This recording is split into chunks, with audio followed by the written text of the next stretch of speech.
y vamos a seguir compartiendo la clase.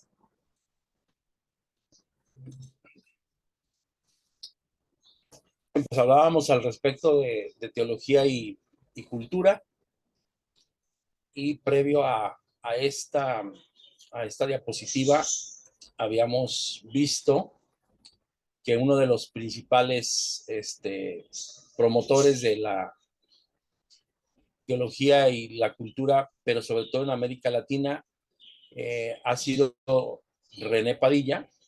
Y este hombre, en una entrevista que le hace un canal argentino, les voy a pasar ahorita un video para que ustedes lo vean más adelante, se encuentra ahí se los dejo en el chat. Es muy interesante escuchar esta plática. Les voy a decir por qué. Él nace en Ecuador, en Quito. Se forma teólogo. Él dice que fue muy afortunado de nacer dentro de un hogar cristiano porque su papá era protestante. Si no mal recuerdo, también pastor.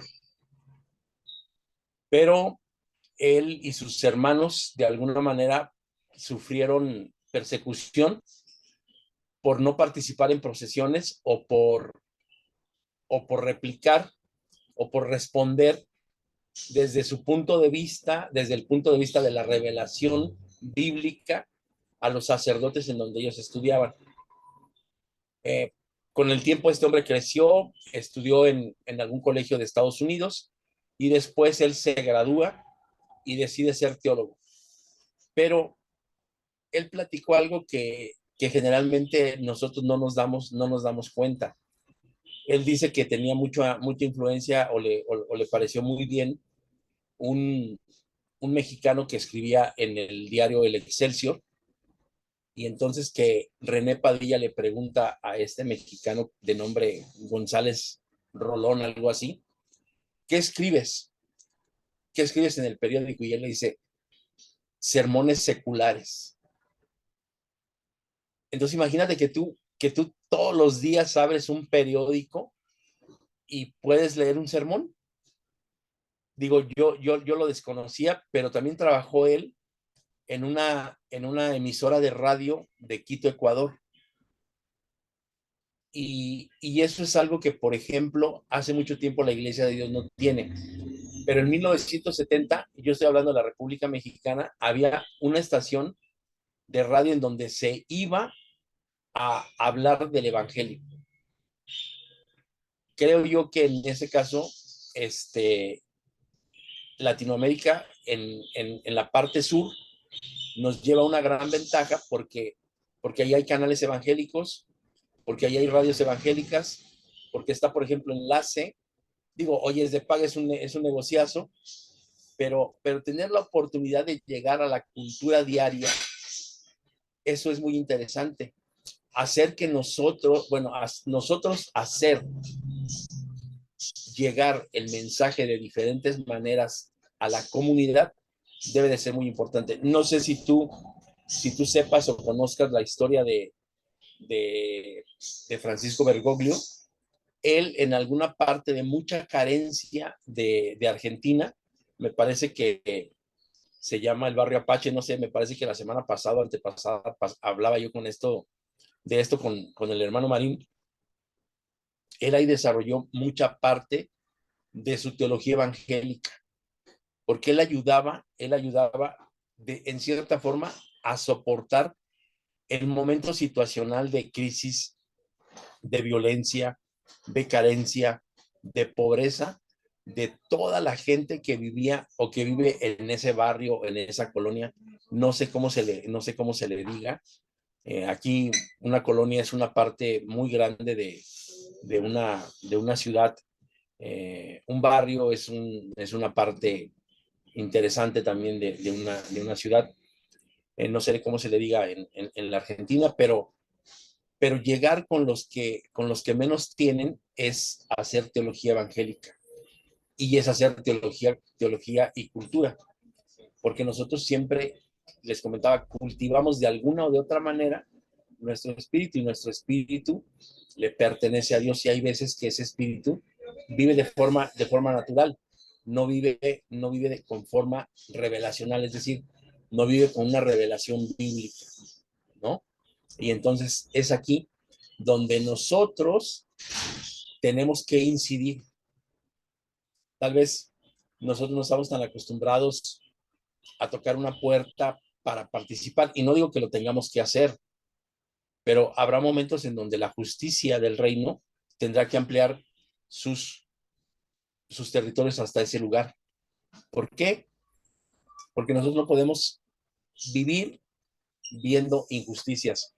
Hay gente que vive muy tranquilamente, pero nosotros somos portadores de los valores del reino, y en ese sentido es que somos evangélicos, ¿no? La Iglesia de Dios durante mucho tiempo, durante muchos años, ha preservado la verdad para sí, y eso no lo hace interesante, eso no lo hace bueno.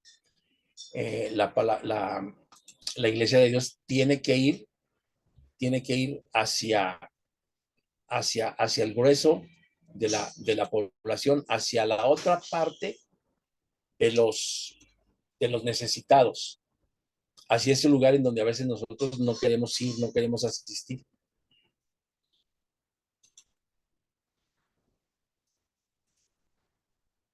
Ahora, teología y lenguaje. La teología evangélica debe incluir temas actuales, ¿no? El sábado pasado yo le decía a la congregación, ¿qué necesidad tengo de pararme yo ahorita a decirles que esto que está pasando en el Medio Oriente es una profecía, por ejemplo, ¿no?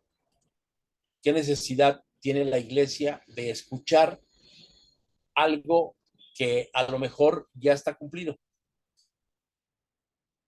De algo que ya se cumplió. En ese sentido, es preferible enviar un mensaje de salvación, un mensaje de esperanza, un mensaje de que por encima de la impiedad del ser humano, por encima de las amarguras, que es de ahí donde se generan las guerras, por encima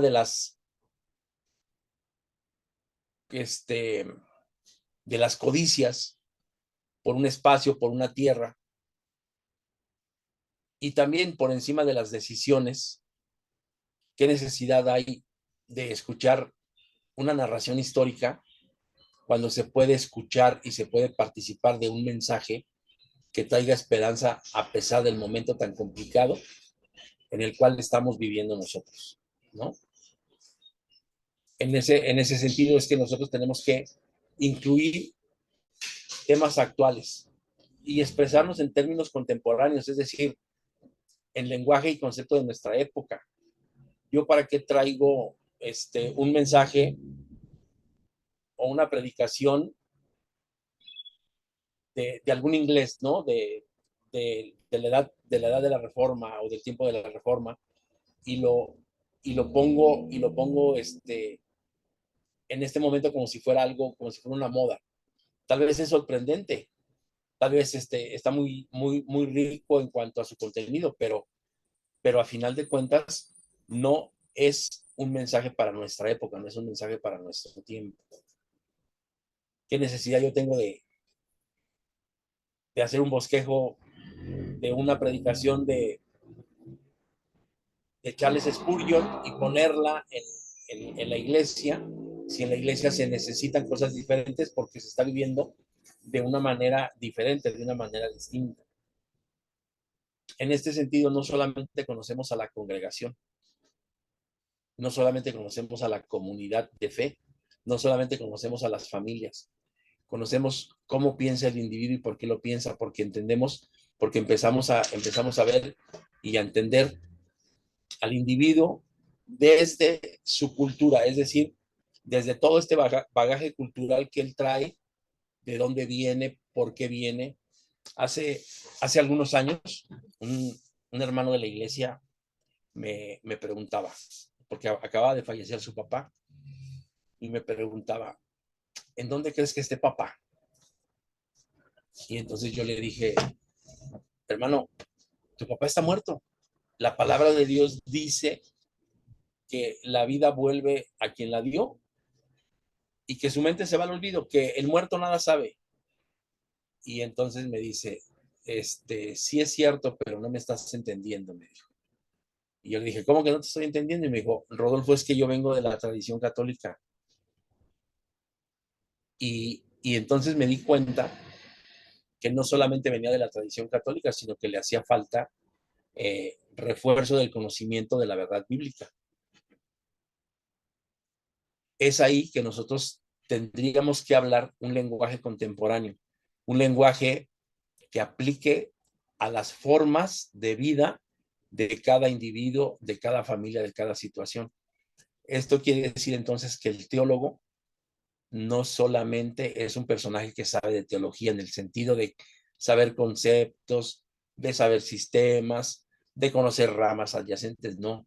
El teólogo identifica las necesidades del ser humano y va a ayudarle, más allá de ser un excelente pastor. No, un teólogo no tiene que ser un excelente pastor, pero un pastor sí tiene que ser un buen conocedor de teología, ¿no? Y en ese sentido yo te quiero conocer, te quiero preguntar, te quiero decir, hay, hay un teólogo que se llama René Kruger. Ese señor no, a lo mejor no me lo vas a creer, pero no cree en Dios. Es teólogo, pero no cree en Dios. Y eso está complicado. Y a lo mejor él, por sanidad mental, por conocer todo esto, no quiere aceptarlo. Aquí en México hay otro que se llama César Silva, es un teólogo importante y también es ateo. Entonces, en ese sentido es que yo te digo esto. Tal vez un teólogo nunca va a llegar a ser un buen pastor, pero un pastor sí tiene que ser un buen conocedor de teología. ¿Por qué? Porque la teología se ejerce desde el punto de vista en el cual tú conoces y sitúas al Dios que te salvó, al Dios que te liberó. Hablando de la teología y de la cultura, pues esta es una labor muy interesante en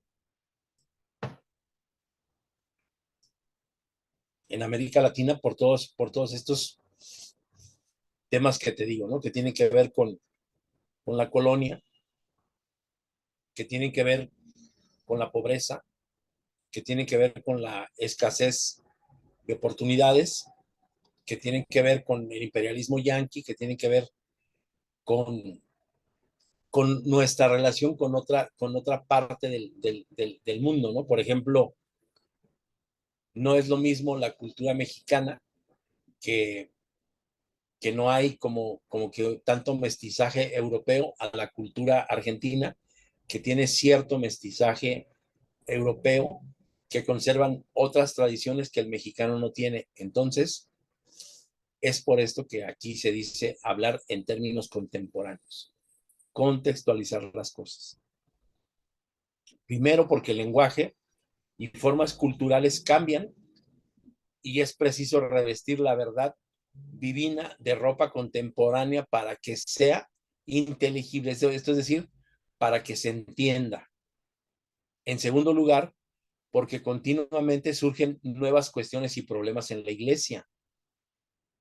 Y aquí en este sentido, yo te quiero preguntar si tú te das cuenta de eso. La iglesia no es la misma, la iglesia es dinámica, la iglesia tiene problemáticas, la iglesia tiene necesidades, y más allá de tener necesidades económicas, necesidades de trabajo, tiene necesidad espiritual. Y esa necesidad espiritual de conocer a Dios, no, no todos conocemos a Dios en el mismo nivel, no todos comprendemos la verdad bíblica en el mismo nivel, no todos tenemos el mismo a Dios, el mismo amor a Dios en el mismo nivel, y es por esto que la teología cultural infiere demasiado en la vida eclesial diaria. ¿Por qué?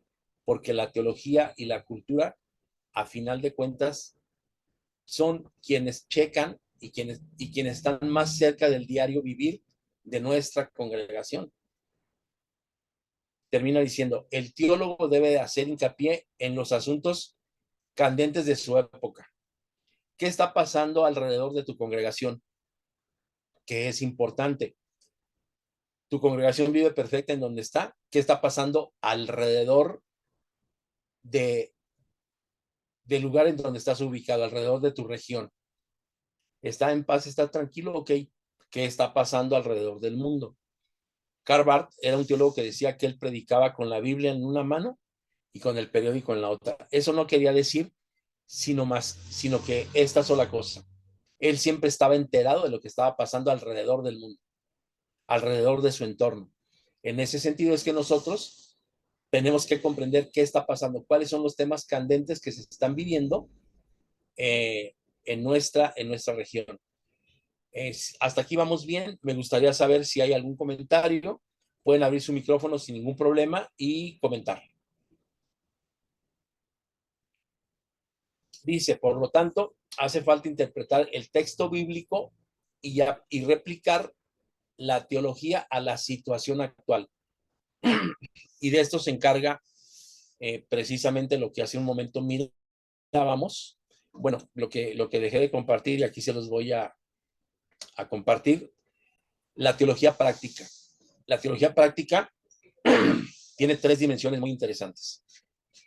La primera es la homilética, la segunda es la teología pastoral como consejería y la última es la teología pastoral que se ocupa y que se aplica de la delicada labor del pastor llamando a apacentar a la grey.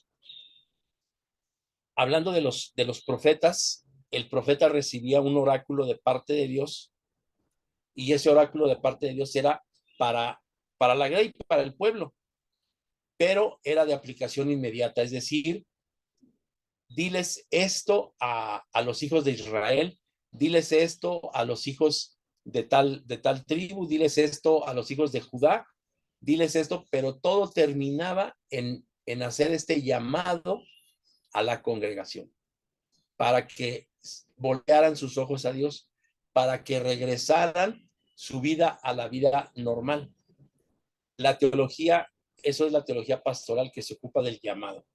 Tenemos en medio, y ahorita voy a la primera, la del medio dice, la teología pastoral consiste en el estudio de la obra del pastor y la consejería pastoral. Esto es lo más delicado. Yo no siempre voy a aconsejar igual a un hermano que vive en opulencia que a un hermano pobre. No voy a aconsejar igual a un hermano casado en edad madura que a un hermano recién casado. No voy a aconsejar igual a uno que a otro porque las situaciones de cada uno de ellos son distintas. Y esto de aconsejar no es que yo te voy a dar un consejo, es que yo primero te voy a escuchar.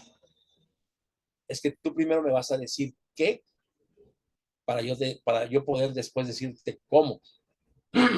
Conocí un pastor que me decía, Rodolfo, en mi congregación yo tenía 300 hermanos. Y entonces a mí me pareció muchísimo. Le dije, 300 son muchos.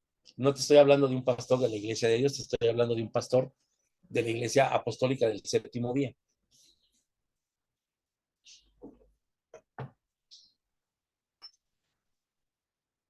Y yo le decía, Sergio, 300 son muchísimos. Y me dijo, no, nada más eso, Rodolfo. Yo sabía el problema de cada una de las familias. Si le hacía falta trabajo a uno, yo lo sabía. Entonces había que conseguir, porque a lo mejor se quedaba sin trabajo un mes o 2 meses, pero entonces había que conseguir dinero para la próxima quincena y había que conseguirle trabajo. Y yo me encargaba de eso, decía Sergio, mi amigo, que era pastor de esa congregación. Si alguien estaba en problemas de divorcio, yo conocía la causa de ese problema de divorcio y me dedicaba a escucharlos y me dedicaba a orar por ellos y me dedicaba a las terapias. Y entonces llegué al momento en el que ¿y dónde está tu iglesia? Y me dijo, por todas esas problemáticas Y por todo ese tipo de cosas, yo estaba poniendo en riesgo mi matrimonio, porque obviamente yo estaba muy metido en las cosas de la iglesia, muy metido en el diario vivir de la iglesia. Entonces, en casa me estaban reclamando que yo le daba mucho tiempo a ellos, que les dedicaba demasiado tiempo, que mi vida estaba entregada a ellos y que mis hijos y mi familia, es decir, mi esposa me decía que mis hijos y ella no tenían, no tenían un solo espacio. Y entonces esto es algo que el pastor consejero tiene que checar. Por eso yo hace un momento les decía que en aquella otra iglesia católica había pastorales para todas, pero el pastor no puede ser el pastor de todas esas pastorales. El pastor tiene que empezar y tiene que enseñar a delegar y empezar a conocer dones de quién puede ser pastor de jóvenes, de quién puede ser pastor de niños, de quién puede ser pastor de las hermanas femeniles, de quién puede ser pastor de varones, y obviamente él es el pastor del grueso de la grey. Y generalmente nosotros, en la tradición de la Iglesia de Dios, conocimos a un superpastor, uno que hacía todas las cosas, uno que no tenía problema de nada, pero la verdad de las cosas es que sí hay un problema, sí hubo un problema. Los olvidados eran la familia del pastor. Y lo más interesante de esto es la homilética, que dijimos que habla y que trata de la preparación de los sermones. Los sermones tienen que estar total y absolutamente contextualizados al diario vivir y a las necesidades de la congregación, de la comunidad en donde nos desarrollamos. Y tal vez hoy vamos a hablar de un mensaje de salvación y tal vez para la próxima semana vamos a hablar de un mensaje de exhortación. Pero siempre tiene que haber un mensaje de parte de Dios. No tiene que haber un mensaje de parte de mi persona y de parte de la percepción de mi persona. No tiene que haber una conferencia, no tiene que ir a ver una autobiografía, no. Se tiene que presentar un mensaje de Dios, ¿no? Y de esto trata la homilética. ¿Cómo? Extrayendo por medio de la exégesis, qué quiere decir un texto y trayéndolo al contexto en el cual nosotros estamos viviendo. Recuerden que eso es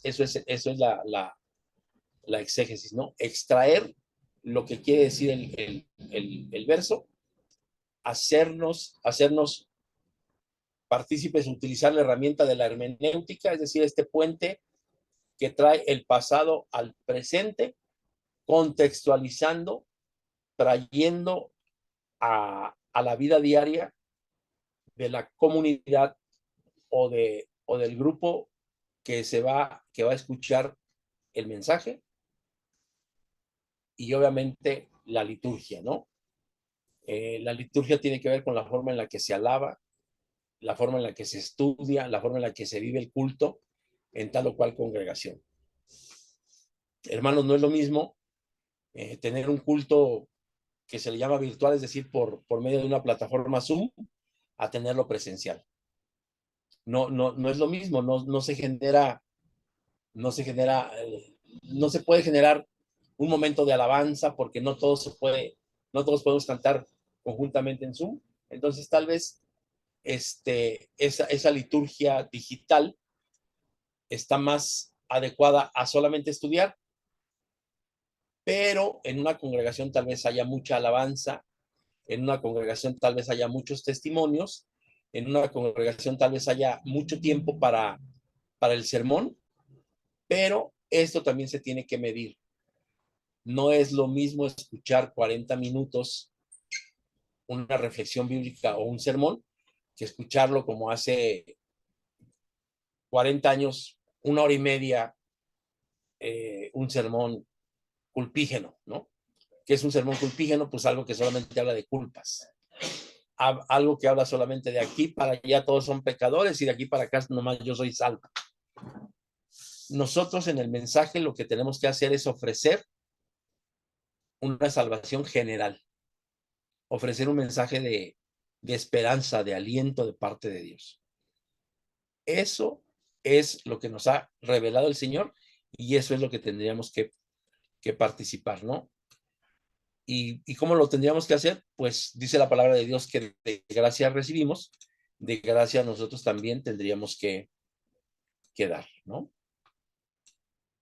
Ok, continuamos.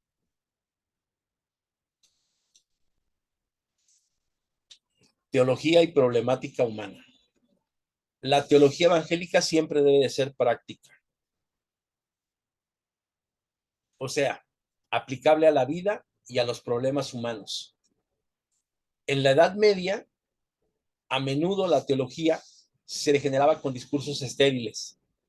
Y es aquí en donde yo quiero hacer un paréntesis, y es aquí en donde a lo mejor a nosotros no nos gusta la teología, porque son muchos discursos, porque son muchas cosas que tienen que hablar con que, por ejemplo, estaba leyendo para esta clase que la teología cultural es objetiva, pero también es subjetiva. Y entonces yo me detuve a tratar de comprender esta parte. Y yo dije, a ver, ¿y yo qué necesidad tengo de llevar esto a la clase y tratar de decir, es subjetiva por esto? Y cuando se es subjetivo, se tiene esto y esto y esto y esto. Y es objetiva cuando se tiene esto y esto y esto y esto. Son como discursos estériles, porque a final de cuentas lo que a nosotros nos interesa es que si ya identificamos que hay una problemática entre teología y la humanidad y la cultura, pues entonces vamos a evitarlo. ¿Cómo lo vamos a evitar? Pues evitando discursos estériles. A muchos de aquel tiempo, a aquellos escolásticos les interesaba más armonizar la teología con la filosofía de Platón o la de Aristóteles. ¿Por qué les interesaba eso? Pues porque eso estaba de moda, ¿no? Las filosofías platónicas, las filosofías aristotélicas. Recordemos que en un dado caso, eh, la teología se le consideraba como la ciencia superior, pero como estaba de moda el platonismo, como estaba de moda el aristotelismo, pues entonces la filosofía la empataban con eso y posteriormente la empataban con la teología. Pues entonces ya teníamos un problemón, ¿no? Porque la teología es la revelación de Dios, la filosofía es el conocimiento de la verdad, pero desde el punto de vista de Platón y desde el punto de vista de Aristóteles. No, pues ya tenemos, hay un problema, porque ya metimos a Dios en una situación humana. Y esa situación humana, pero defendiendo tal vez esas ideologías. Y nosotros lo que tenemos que hacer es meter a Dios con el ser humano desde el punto de vista de la revelación. Nada más. La verdad o este amor a la verdad, es decir, esta filosofía, solamente la razón principal y última es que el Señor no quiere que hoy nadie se pierda, ¿no? El Hijo y el Padre trabajan en favor y en beneficio de nosotros porque ellos anhelan que un día lleguemos a ser uno mismo, así como ellos dos son uno mismo, ellos anhelan que todo el orbe un día lleguemos a ser uno mismo. Y en ese sentido es que la teología y la cultura hoy es muy interesante. ¿Por qué? Porque nosotros podemos hacer cuenta de de cuánto, de cuántos en el mundo no conocen hoy el Evangelio. ¿Y por qué no lo conocen? Por su cultura. Hay lugares en donde la Biblia está prohibida. Hay lugares en donde el Internet está prohibido. El Internet puede llevar el conocimiento de la palabra de Dios, aunque sea de manera, así muy natural, muy de leerlo, muy autodidacta, aunque no conozcamos las técnicas de la autodidaxis, pues entonces nosotros podemos ver en Internet. Vamos a suponer que yo vivo en Kazajstán, en donde el Internet está prohibido, en donde hablar de la Biblia está prohibido, porque ahí todo es musulmán. Entonces, no conozco el Evangelio, no conozco el Evangelio occidental, no conozco la revelación bíblica del cristianismo. No lo conozco. ¿Qué tiene que hacer nuestra cultura bíblica? Tratar de penetrar en esos lugares en donde no se conoce el Evangelio. Les platicaba yo el sábado pasado a los hermanos de la iglesia en el sermón,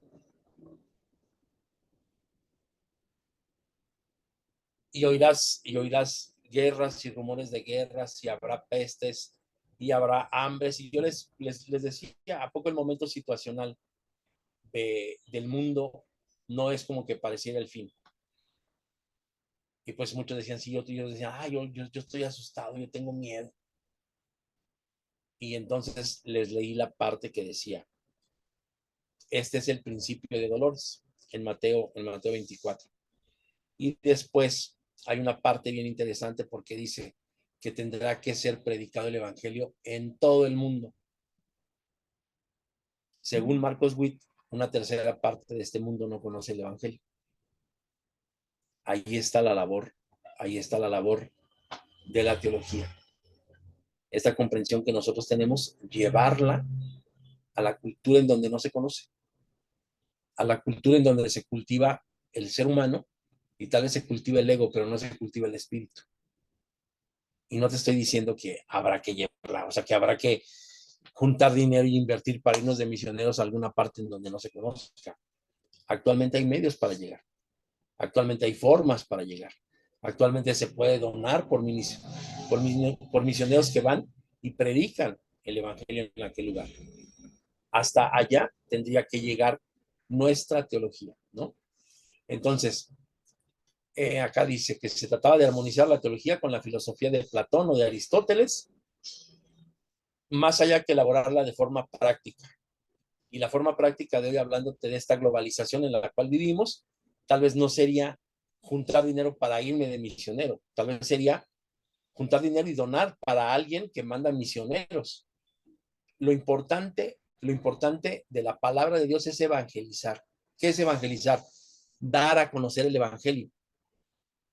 Nosotros durante mucho tiempo la teología que practicábamos era sectaria, es decir, nosotros éramos únicos, nosotros éramos exclusivos, solamente nosotros teníamos la verdad, y hoy no se trata de hacer prosélitos, ya no somos sectarios, hoy se trata de dar a conocer el evangelio, dar a conocer el evangelio para que aquel que conoce la revelación divina se acerque a Cristo Jesús. Nosotros antes queríamos que se acercara a la iglesia, que fuera como nosotros, que comprendiera como nosotros. Y nosotros hoy tenemos que comprender que el ser humano tiene eso, una esencia por medio de la cual se le puede llegar. ¿Por qué? Porque tiene un complejo de conquista, porque tiene un complejo de pobreza, porque tiene un complejo de escasez, porque tiene un complejo de esto a mí jamás alguien me lo había dicho. Entonces, comprender al ser humano desde ese punto de vista es lo que a nosotros nos va a ayudar para evitar esta teología y la problemática humana, ¿no? En la época de Kierkegaard, la teología protestante llegó a ser doctrina muerta. ¿Y esto por qué? Pues por estos discursos, por estos escritos. Algo que no tenía nada que ver con la vida cristiana. Hoy en día hay algunos teólogos que se esfuerzan en forjar una teología que es más intelectualmente estimulante, espiritualmente edificante.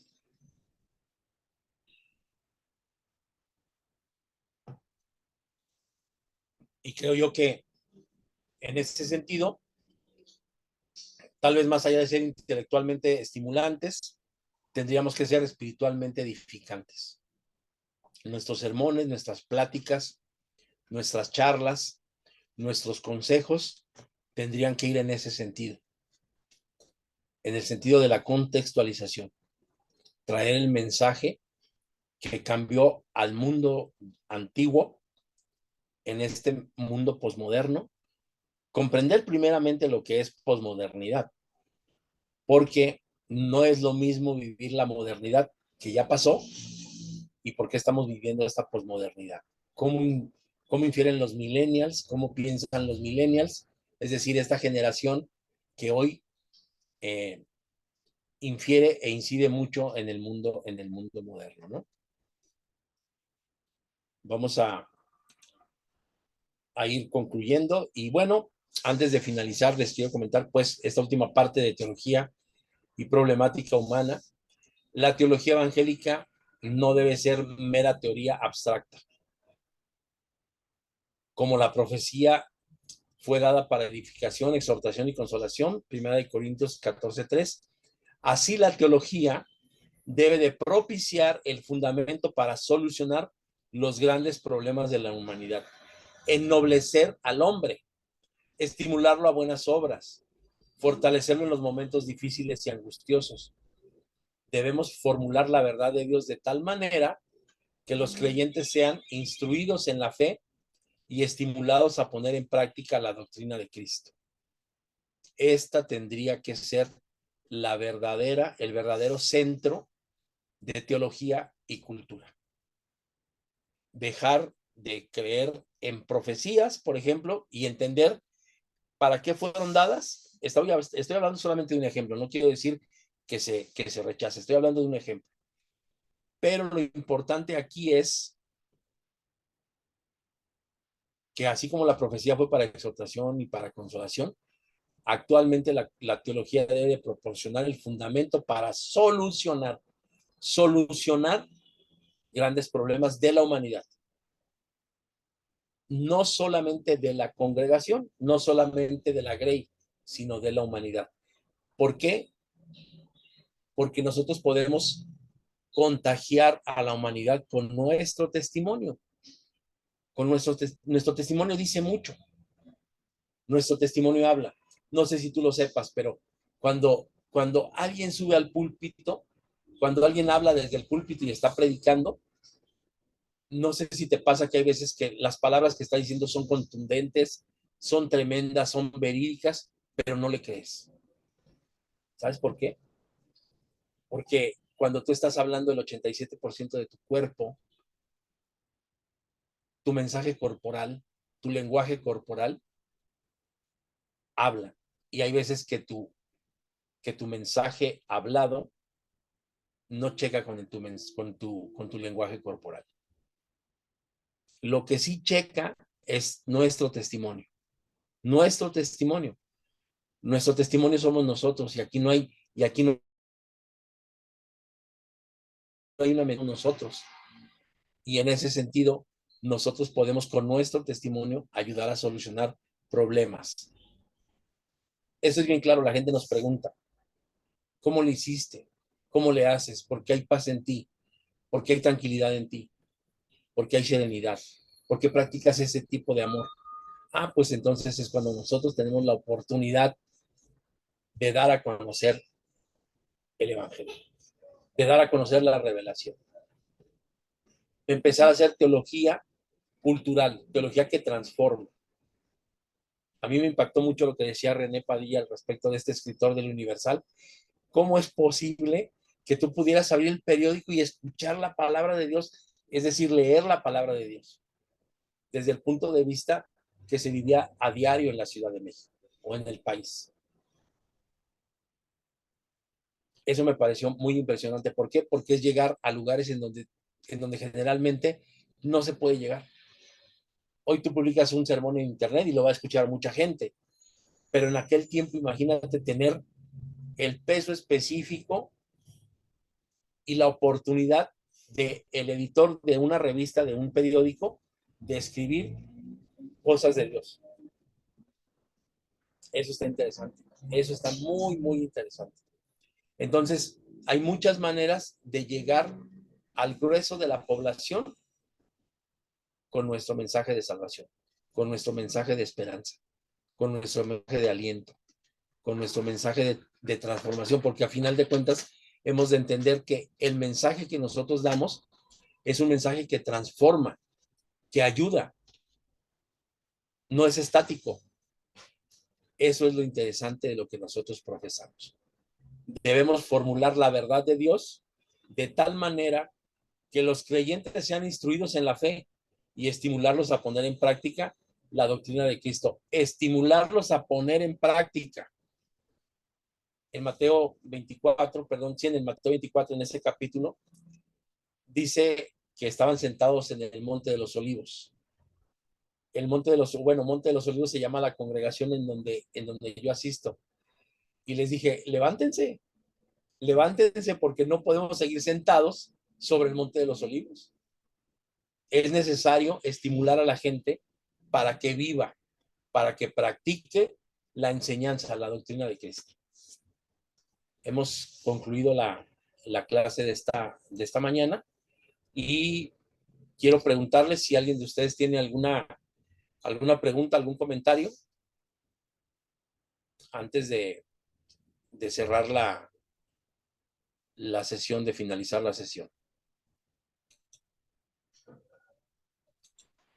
No, mi hermano, está muy clara y muy instructiva porque nos abre un panorama diferente, ¿verdad?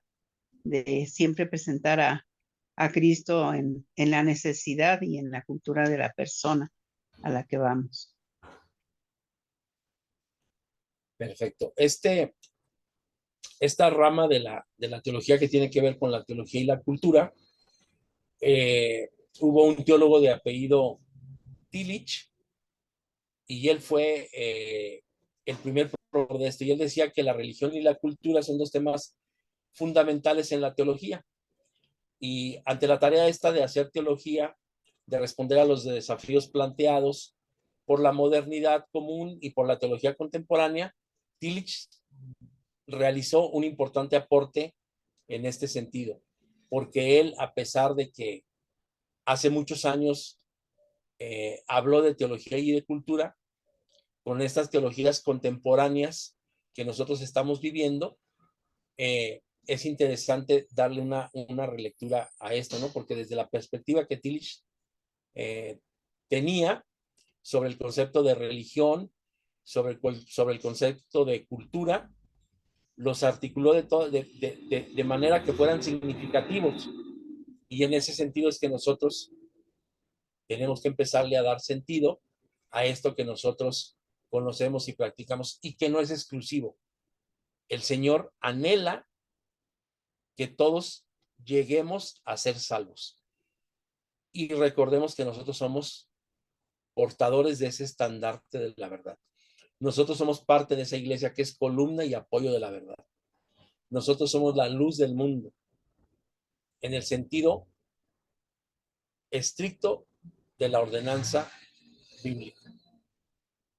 Vamos a orar para despedirnos, que el Señor nos bendiga grandemente y que muy pronto, yo no digo que no lo hagan, pero que muy pronto nuestro diario vivir sea siempre estar compartiendo el Evangelio en cualquier momento, en cualquier situación.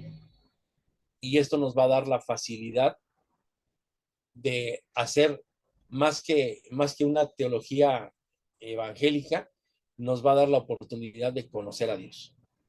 El nombre de la ciencia que estamos estudiando es teología, la rama que lleva el evangelio al grueso de la población es la teología evangélica, pero en el estricto sentido de la palabra es dar a conocer el evangelio desde la dimensión y desde la revelación que yo tuve, pero con una consigna, contextualizar.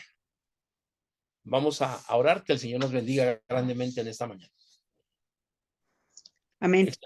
Excelentísimo Señor, buen Padre Celestial, te agradecemos, Señor, por esta oportunidad que nos diste de estar juntos, estudiando para ser solamente mejores hijos tuyos, para tener un testimonio más contundente de lo transformador que ha sido tu presencia en nuestras vidas, Padre. Gracias porque tenemos la oportunidad de la vida y con ello, Señor, tenemos todas las posibilidades para ser más, para ser mejores y para llegar a aquellos que no te conocen. Gracias porque tu palabra, porque tu revelación en nosotros es suficiente, pero Señor, anhelamos ser mejores y eso tú no lo puedes conceder. Y hoy estamos aquí para pedirte eso, Señor. Regálanos el don del estudio, el don de la sabiduría, el don de la inteligencia que vienen de lo alto, no para otra cosa, Señor, sino solamente para el fortalecimiento y para el crecimiento de tu obra. Bendice a mis hermanas en la Argentina, bendice a mi hermana Irma, bendice a los profesores del seminario y deja, Señor, que tu luz brille en medio de todos nosotros. Te pedimos esto y te agradecemos esto en el precioso nombre del Hijo de tu amor, Cristo Jesús, a quien daremos honra y gloria por una eternidad. En su santo nombre te pedimos esto. Amén. Pues que tengan un bonito día, que el Señor sea con todos ustedes y que la gracia de Dios pueda resplandecer en sus vidas. Bonito día. Amén.